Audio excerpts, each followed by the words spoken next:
In 2015, I decided to rework an old idea that I'd developed with my creative writing students at Maple River, a haunted lake.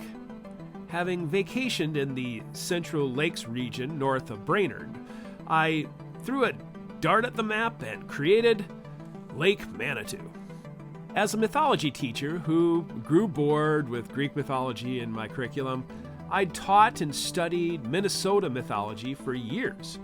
And with a home in the heart of Blue Earth County, I also decided to incorporate some of the local history into the series, which is how I discovered Joseph Nicolet, alchemy, and the legend of the Philosopher's Stone.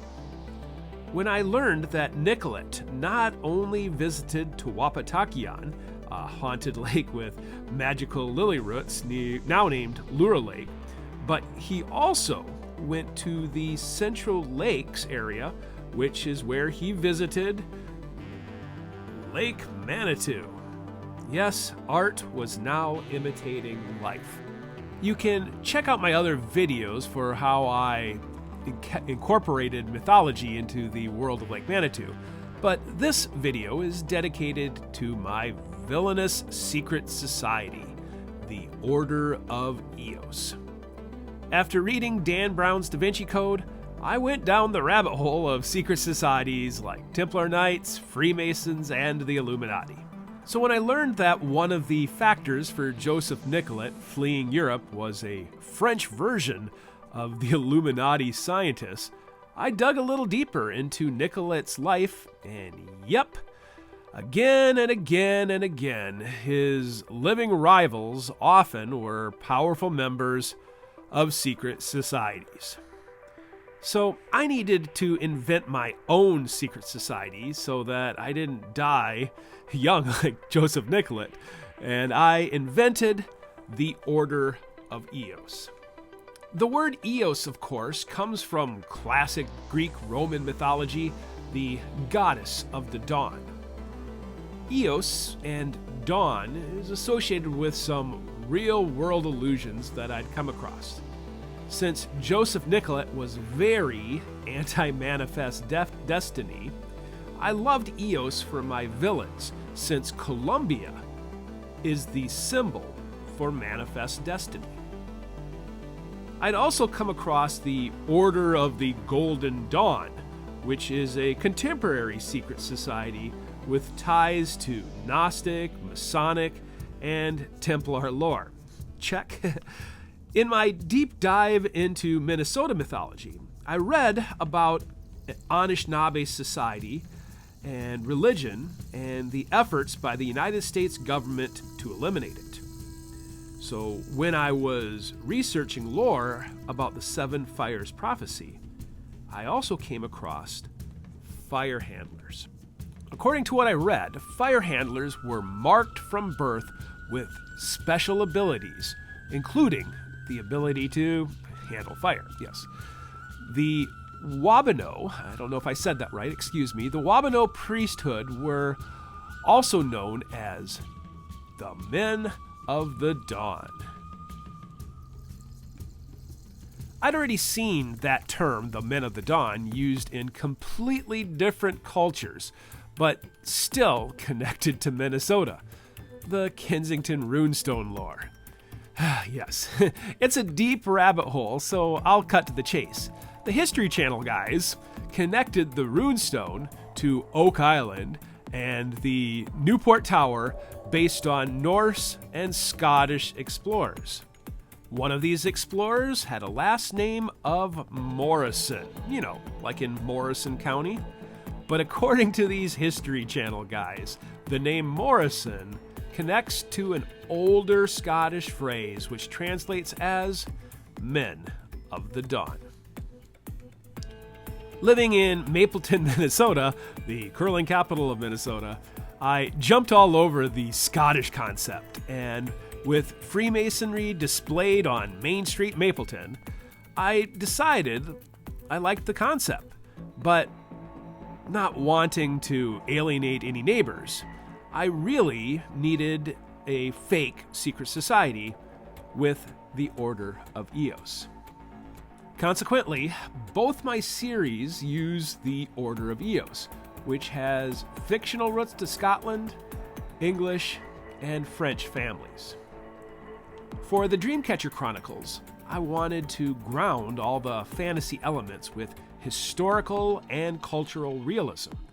And from my classroom, I found my main character, Lily, in the documents I used for my sophomore research paper, where they wrote about the causes of the Battle of Sugar Point in 1898.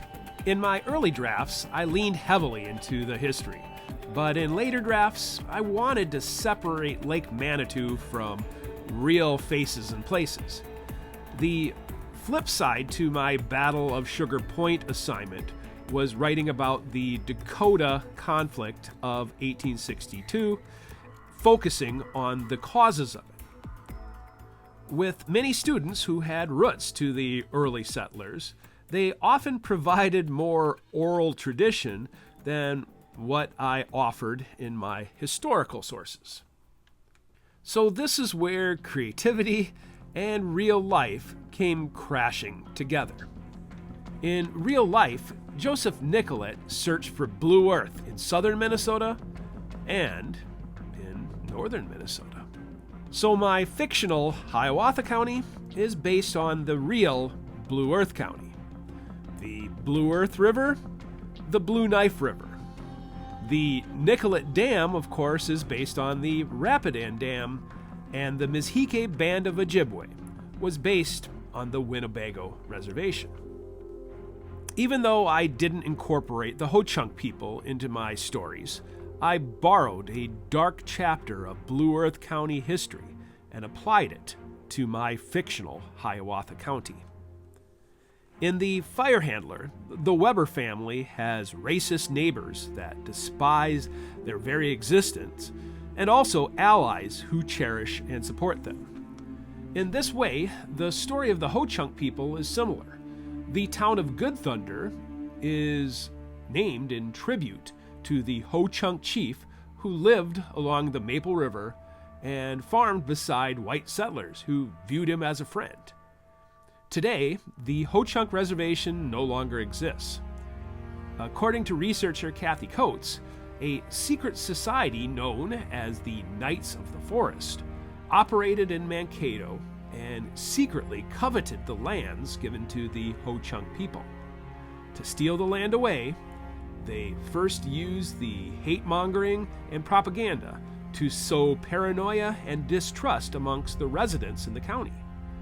The real Knights of the Forest were connected businessmen with ties to the recently formed state government. When conflict broke out between the Dakota and the settlers, the Knights of the Forest used this opportunity to achieve their ends, the elimination of the reservation. The Dreamcatcher Chronicles, despite being rooted in my reality, is ultimately a fantasy, and Book 1 utilizes a very similar crisis, the Battle of Sugar Point, to try to steal land away from the Mizhike Band of Ojibwe Reservation.